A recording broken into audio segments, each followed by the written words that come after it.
गुरु प्यारी साध संगत जी, आज फिर से एक सुंदर सी साखी आप सभी को सुनाने जा रही हूँ।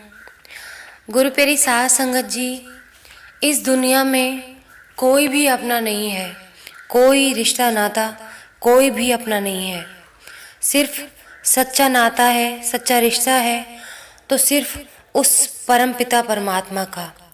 झूठे हैं ये सारे रिश्ते, सिर्फ सच्चा उस परमात्मा से हमारा रिश्ता है। तो आइए गुरु प्यारी साध संगत जी, सुनते हैं आज की ये सुंदर सी साखी जो बताएगी कि इस दुनिया में सही मायने में कोई भी अपना नहीं है, सिर्फ परमात्मा का रिश्ता ही सच्चा है।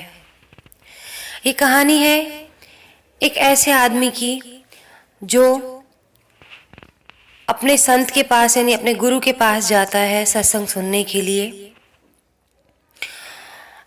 और उसके गुरु उससे उसका हालचाल पूछते हैं तो वो खुद को बहुत सुखी बताता है और कहता है कि मुझे अपने परिवार के सभी सदस्यों पर बड़ा गर्व है गुरुजी।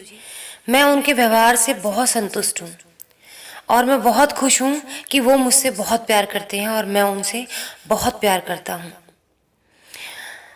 तो उस पर उसके गुरुजी बोले, तुम्हें अपने परिवार के बारे में ऐसी धारणा नहीं बनानी चाहिए। इस दुनिया में अपना कोई नहीं होता। जहां तक माता पिता की सेवा और पति पत्नी बच्चों के पालन पोषण का संबंध है, उसे तो कर्तव्य समझकर ही करना चाहिए। उनके प्रति मोह नहीं रखना चाहिए। युवक को ये बात ठीक नहीं लगी, यानी कि उस आदमी को जो अपने गुरु के पास था, जो अपने गुरु की बातें सुन रहा था, उसको अपने गुरु की बातें अच्छी नहीं लगी। उसने कहा, आपको विश्वास नहीं कि मेरे परिवार के लोग मुझसे बहुत ज़्यादा प्यार करते हैं। अगर मैं एक दिन घर ना जाऊं तो उनकी भूख प्यास नींद सब उड़ जाती है, और पत्नी तो मेरे बिना जिंदा भी नहीं रह सकती। संत बोले, तुम्हें प्राणायाम तो आता होगा। कल सुबह उठने के बजाय प्राणवायु मस्तक में खींचकर निश्चेत पड़े रहना, यानी कि प्राणायाम में ऐसा होता है कि आप सांस अंदर खींच के काफी देर तक लेटे हुए रह सकते हैं।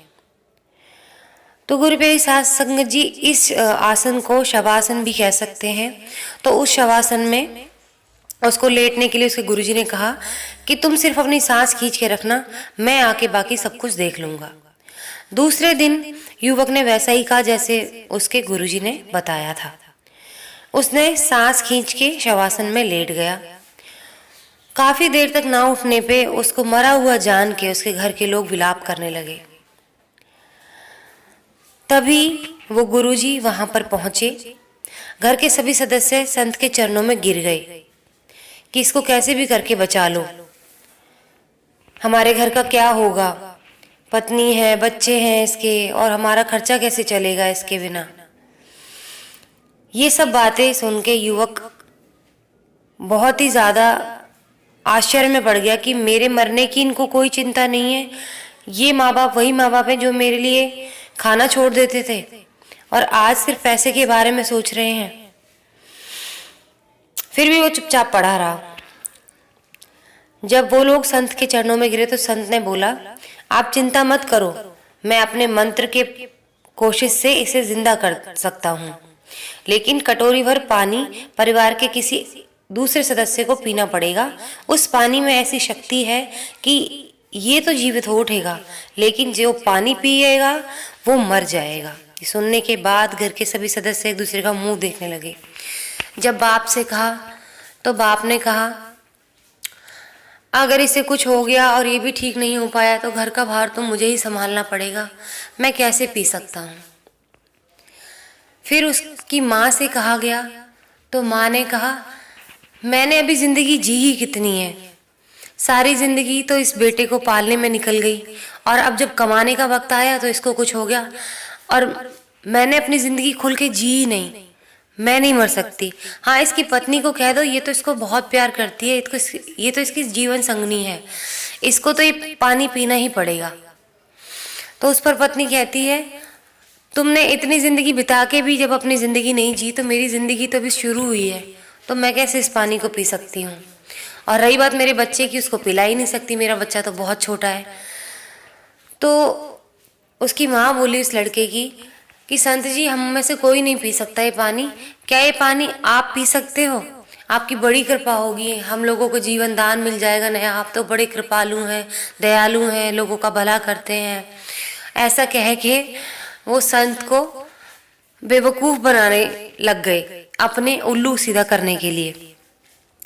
तो गुरु प्रिय साध संगत जी, जब उस संत ने ये सब सुना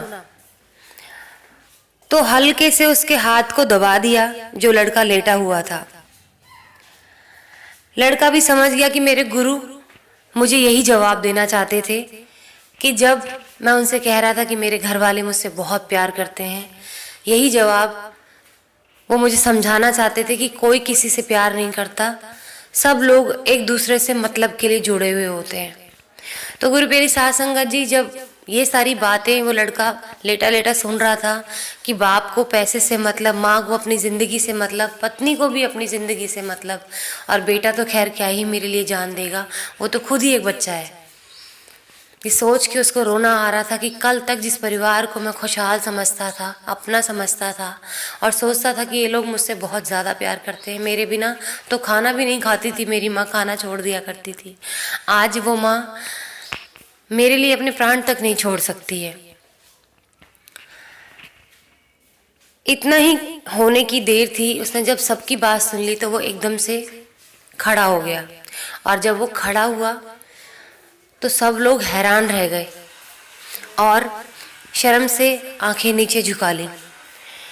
गुरु प्यारी साध संगत जी, इस पर वो लड़का अपने गुरु के पैर पड़ गया और उनसे माफ़ी मांगी कि मैं बहुत गलत था, कि मेरे घर वाले मुझे बहुत प्यार करते हैं, और मैं आपको भी गलत समझ रहा था जब आप मुझसे कह रहे थे कि मुझे ऐसा नहीं बोलना चाहिए कि मेरे घर वाले मुझसे बहुत प्यार करते हैं। मुझे मेरे घर वालों को सिर्फ कर्म के हिसाब से ही लेकर चलना चाहिए था, उनसे मोह पाश में नहीं बनना चाहिए था। तो गुरु प्रिय साध संगत जी, उस लड़के को ये समझ में आ गया कि अपना कोई नहीं है इस दुनिया में, सिर्फ परम पिता परमात्मा अपने हैं। और वो युवक अपने गुरु के चरणों में पड़ गया कि आपने मुझे नया जीवन दे दिया है। जिस जीवन को अब तक मैं जीता आया वो झूठा जीवन था, सच्चा जीवन तो आपने मुझे दिया है। आपने मुझे रास्ता दिखाया है कि इस दुनिया में सही मायने में कोई किसी का नहीं है, सिर्फ और सिर्फ परम पिता परमात्मा हमारे हैं। इस नश्वर संसार में कोई भी अपना नहीं है। अब मैं परमात्मा का भजन करूँगा, संसार में लगाव नहीं रखूँगा, अपना कर्तव्य समझकर माता पिता पत्नी और बच्चों का पालन करूँगा, प्रेम केवल परमात्मा से ही करूँगा। यही सच है, जो इसे जान लेता है वो मेरे परमात्मा को सरलता से पा लेता है। ये सच है कि हर इंसान को ये सच जान लेना चाहिए, इसका भान होना चाहिए, इसका ज्ञान होना चाहिए। पर सत्य को जानकर कर्म करते हुए अपने कर्तव्यों का निर्वहन करना चाहिए। प्रेम सिर्फ परमात्मा से करना चाहिए। इस सच को हमें जान लेना चाहिए कि कोई इस दुनिया में नहीं है और अपना, इस दुनिया में कोई भी अपना नहीं है। ये सच को जान के अपने कर्मों को निभाना चाहिए। हम इस दुनिया में सिर्फ और सिर्फ अपने कर्म निभाने आए हैं और कर्म भोगने आए हैं। तो गुरु प्यारी साध संगत जी, किसी से मोह नहीं करना चाहिए। ये बहुत मुश्किल होता है मोह छुड़ाना, लेकिन जिसने मोह छुड़ा के अपने कर्तव्यों को निभा के अपने परमात्मा का गुणगान किया, उनसे अपना रिश्ता नहीं तोड़ा, तो गुरु प्यारी साध संगत जी वही भव से पार हो जाता है। भव सागर से सिर्फ वही तर जाता है।